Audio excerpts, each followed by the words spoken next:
मिथिला मंच न्यूज में आपका स्वागत है। मैं हूं मनोज। काफी गंभीर मुद्दा पर हम चर्चा कर रहे हैं, जरा गौर से इसे देखिएगा। कब तक थाने से मिलेगा किसी पीड़ित को न्याय? दरभंगा एसएसपी बाबूराम के द्वारा लगातार लापरवाह अधिकारियों पर कार्रवाई की जा रही है। तो हम सबसे पहले जिक्र करना चाहेंगे कि दरभंगा एसएसपी बाबूराम ने लापरवाही के आरोप में 2 तत्काल एसएचओ को निलंबित किया था। कुछ दिन पूर्व रैयाम थाना क्षेत्र में हुई घटना एवं पब्लिक का एसएचओ के खिलाफ आक्रोश और गुस्सा को देखते हुए और एसएचओ के द्वारा हत्या मामले में सही कार्रवाई नहीं करने के कारण निलंबित कर दिया गया था, यानी एसएचओ रैयाम को निलंबित किया गया था। लेकिन आज की बड़ी घटना हम बता दें, आज दरभंगा एसएसपी बाबूराम ने एक बार फिर कड़ी कार्रवाई की है और उन्होंने एपीएम थाना प्रभारी को निलंबित कर दिया गया है। गौरतलब है कि हरिहरपुर में एपीएम थाना क्षेत्र में एक हत्या हो गई थी। उस हत्या पर आवश्यक कार्रवाई नहीं करने एवं शराब माफियाओं के खिलाफ उचित कार्रवाई नहीं करने, जो अवैध शराब बेचते उस क्षेत्र में, उस पर कार्रवाई नहीं हुई। इस वजह से सिटी एसपी योगेंद्र कुमार के द्वारा एसएसपी के निर्देश पर स्पष्टीकरण पूछा गया था, लेकिन स्पष्टीकरण का जवाब एसएचओ ने देना मुनासिब नहीं समझा। ये सोचिए कि दरभंगा के थाना क्षेत्र में कितने ऐसे एसएचओ, कितने थाना प्रभारी हैं जो आम जनता की समस्या, उस क्षेत्र की समस्या के प्रति गंभीर हैं। उनका संबंध उस थाना क्षेत्र में ऐसे दबंग प्रभावशाली लोगों से होता है या फिर उपद्रवी तत्वों से होता है, जिसके वजह से उस क्षेत्र में कोई भी अगर वातावरण को दूषित करता है या वहाँ हंगामा करता है तो ऐसे लोगों को शांत कैसे किया जाए, ये नीति अच्छी तरह जानते हैं थाना प्रभारी, और वो इसी पर कभी कभी कायम होते हैं, क्योंकि उस क्षेत्र के प्रभावशाली लोगों के संपर्क में आते हैं, जनप्रतिनिधि के संपर्क में रहते हैं और कहते हैं मामला को किसी तरह शांत कर दीजिए। यानी पुलिस की जो कार्य है वो उन प्रतिनिधियों पर छोड़ देते हैं। तो आप समझ सकते हैं कि अगर कोई जनप्रतिनिधि या कोई व्यक्ति अगर काम करेगा तो उसका निश्चित तौर पर स्वार्थ। हम इससे पहले ही एक न्यूज़ में दिखा चुके हैं कि किस तरह किसी थाना क्षेत्र में अशांति होती है और उस पर क्यों जो शांति समिति या वहाँ के जो प्रभावशाली लोग हैं वो क्यों पुलिस के कार्य को मदद करते हैं। क्या समाज सेवा होता है या फिर वो वर्चस्व या फिर स्वार्थ की राजनीति से काम करते हैं, जो बाद में पुलिस के लिए मुसीबत होती है। लेकिन आज एक गंभीर मुद्दे पर हम चर्चा करेंगे।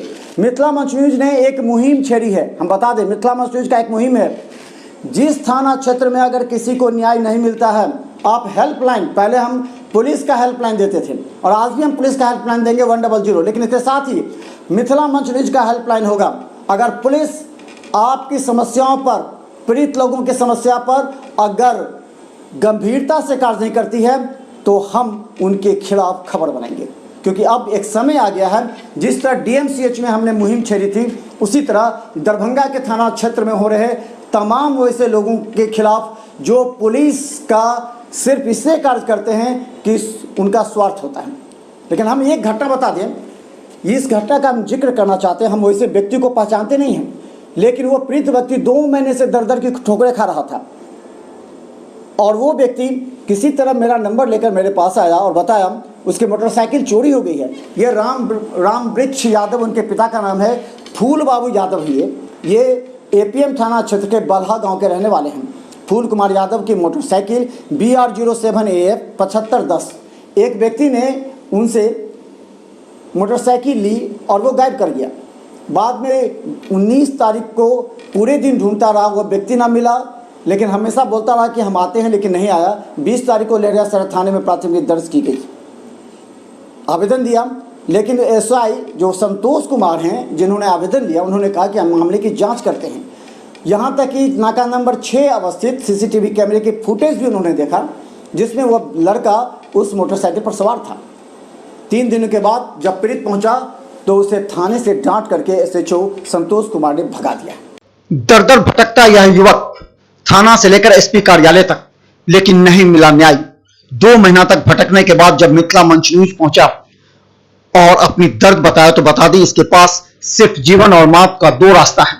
एक, या तो थाना उसकी कार्रवाई करे और उसका मोटरसाइकिल जब्त करे, नहीं तो बैंक लोन से ग्रसित इस व्यक्ति को बैंक ने भी प्राथमिकी दर्ज करने का निर्देश दिया है। इसके अलावा यह व्यक्ति दर दर की ठोकरें खा रहा है और थाना प्रभारी सुनते नहीं है और दरोगा इन्हें डांट कर भगाते हैं। यह है लहरियासराय थाने का हाल।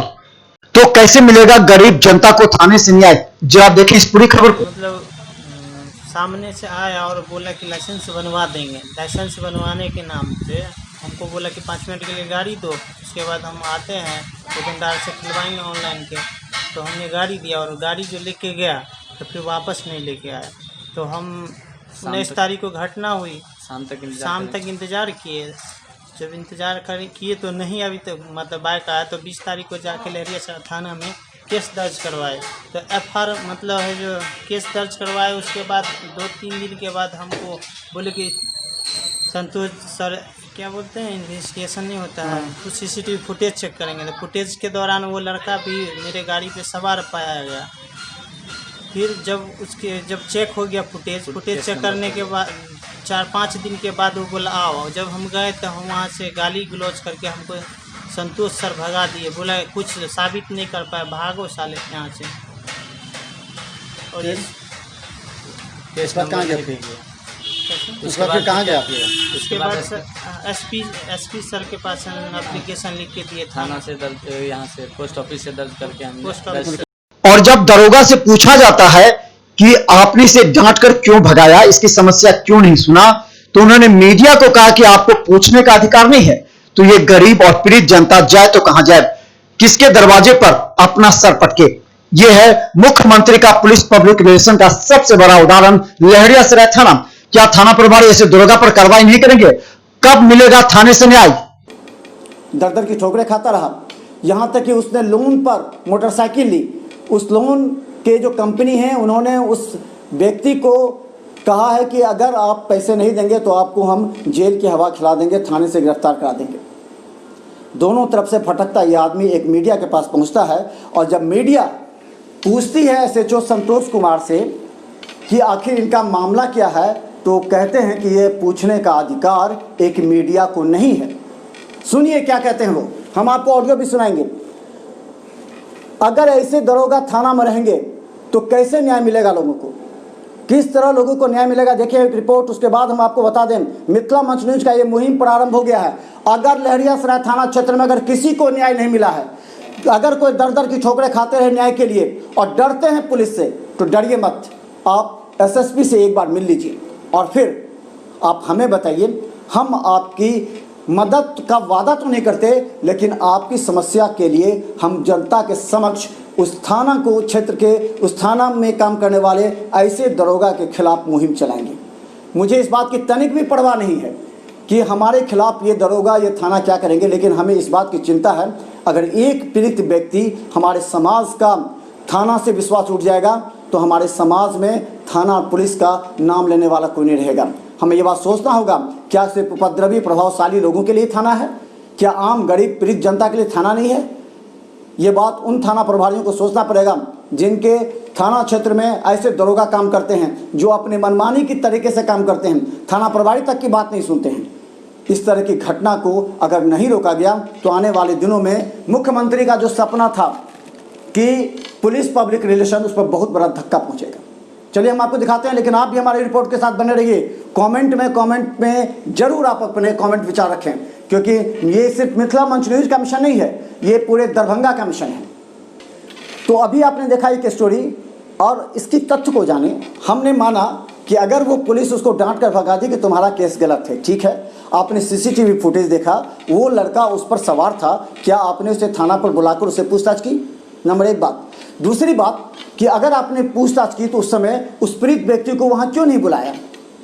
तीसरी बात कि अगर आरोपी वहाँ पर आता है उसके पास, तो आरोपी का ये कहना है कि उससे दरोगा से बात हो चुकी है। आरोपी का जो नंबर थाना में दिया गया पीड़ित के द्वारा, उस पर एसएचओ ने बात की है, और आरोपी का कहना है कि उससे दरोगा से बात हो गया। तो कौन सा बात होगी दरोगा से? क्या उन्होंने इस बात का स्पष्टीकरण किया उससे?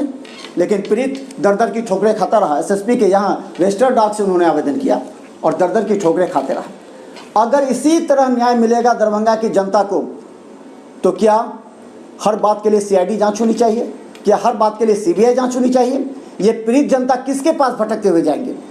यही गरीब और पीड़ित जनता जाने अनजाने में थाने जाने से डरती है, तो प्रभावशाली लोगों के संपर्क में आती है, और तब उस प्रभावशाली व्यक्ति का फोन जाता है थाना में, तब जाकर के उस व्यक्ति का काम होता है।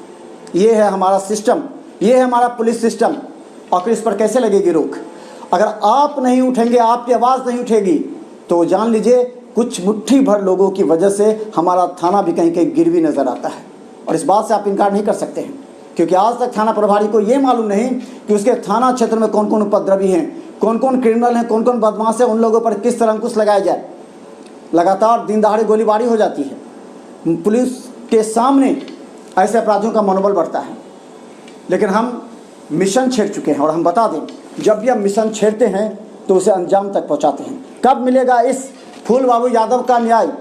एक फूल बाबू यादव के सहारे हम दरभंगा के हजारों पीड़ित लोगों को न्याय दिलाना चाहते हैं। देखते रहिए मिथिला मस्ट न्यूज़ पर हर अपडेट खबर यूट्यूब में। लेकिन आप यूट्यूब में अपने कमेंट अवश्य भेजें।